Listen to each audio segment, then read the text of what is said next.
দেখি। হ্যাঁ, আলুগুলো সেদ্ধ হয়ে গেছে। হ্যাঁ, সেদ্ধ হয়ে গেছে।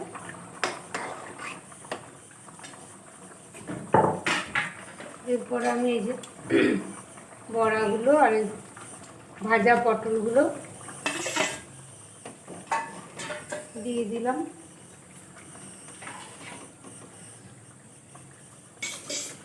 আর একবার ঢাকা দিয়ে দিই, তাহলে হয়ে যাবে। নমস্কার বন্ধুরা, আজকে দেখাবো যে রেসিপিটা পটলের তরকারি। পটল আর সজনে ডাঁটা দিয়ে রান্না করব। আর দেব এই যে মুসুরি ডালকে ভিজিয়ে দিয়েছি, এগুলোকে বেটে তারপরে বড়া করে তরকারি করব। প্রথমে আমি সাদা তেল দিয়ে দিচ্ছি। আমি সাদা তেলেই রান্না করি বেশিরভাগ। তেলটা গরম হয়ে গেলে তারপরে আমি এই পটলগুলোকে ভেজে নেব। তেলটা গরম হয়ে গেছে, আমি পটলগুলোকে ভেজে নিচ্ছি।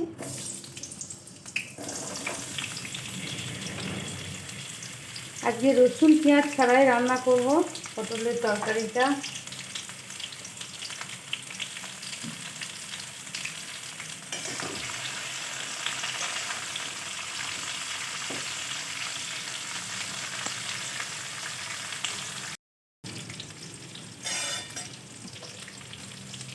সামান্য পরিমাণ হলুদ দিচ্ছি আর লবণটা দিয়ে দিচ্ছি, তাহলে বেশ পটলটা ভালো করে ভাজা হবে ভালোভাবে।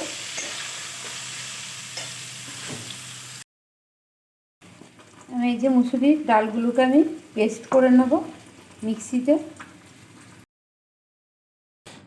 ফ্রাই প্যানটা আমি গরম করতে দিয়েছি। এরপরে আমি তেল দিয়ে দিচ্ছি। তারপরে এই বড়াগুলোকে মুসুরি ডাল দিয়ে যে বড়াটা পেস্টটা করে নিয়েছি, এটা আমি বড়া বানিয়ে নেব। তারপরে পটলের তরকারিতে দিয়ে রান্নাটা হবে পটলের সাথে। আজকে পেঁয়াজ রসুন ছাড়াই রান্না করব। এইভাবে আমি সবগুলোকে ভেজে নেব।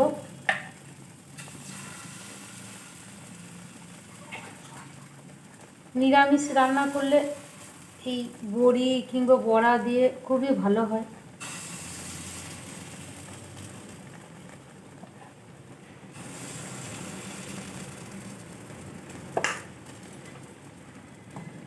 হালকা হালকা গ্যাসে ওভেনটা ফ্লেমটা দিয়েছি, তারপরে ভাজবো।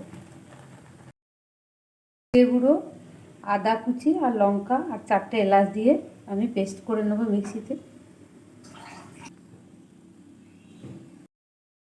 বড়াগুলো আমার ভাজা হয়ে গেছে, এই যে আমি এই পটলের সাথে তুলে নিচ্ছি, কারণ এটা পটলের সাথেই রান্না করব।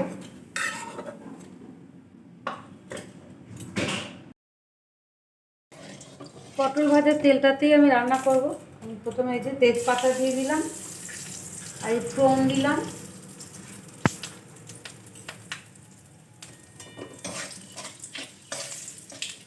লঙ্কা আমার বাটা আছে, আর লঙ্কা দেবো না, বেশি ঝাল হয়ে যাবে।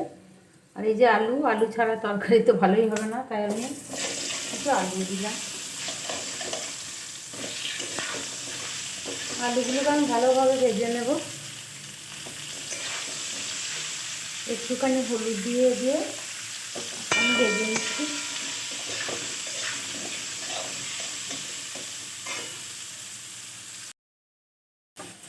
আমার আলুগুলো ভাজা হয়ে গেছে এবং সেদ্ধও হয়ে গিয়েছে অনেকটা। এই যে এরপর আমি এই যে মশলাগুলো আমি দিয়ে দিচ্ছি। মশলা যে বেটে রেখেছিলাম, আদা জিরে আর লঙ্কা আর 4টে এলাচ। এই মশলাটা এই তেলটার সাথে এবং আলু একসাথে ভাজা হয়ে যাবে, আর কোনো ঝামেলা থাকবে না, খুব ঝটপটে রান্নাটাও হয়ে যাবে। এই যে আমার আলু এবং মশলা একসাথে খুব ভালোভাবে ভাজা হয়ে গেছে।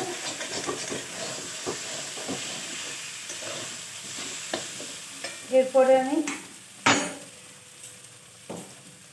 লবণটা দিয়ে দেবো প্রয়োজন মতো।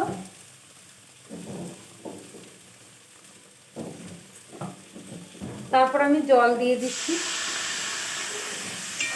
আলুগুলো হাফ সেদ্ধ হয়েছে আর হাফ সেদ্ধ হবে, একটু ঝোল ঝোল করে হবে রান্নাটা।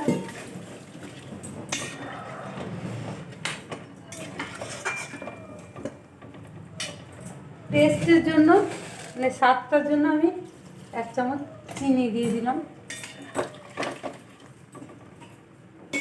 তারপরে ঢাকা দিয়ে দিচ্ছি, একবার ফুটে এলে তারপর পটলগুলোকে দেব।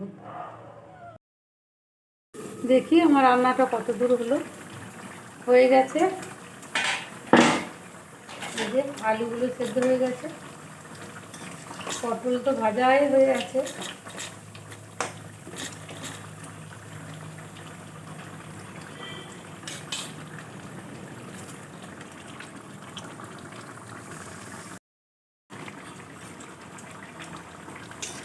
পটলের তরকারিটা এইভাবে রান্না করলে সত্যি খুবই সুন্দর লাগে খেতে এবং টেস্টি হয় রসুন পেঁয়াজ ছাড়াই।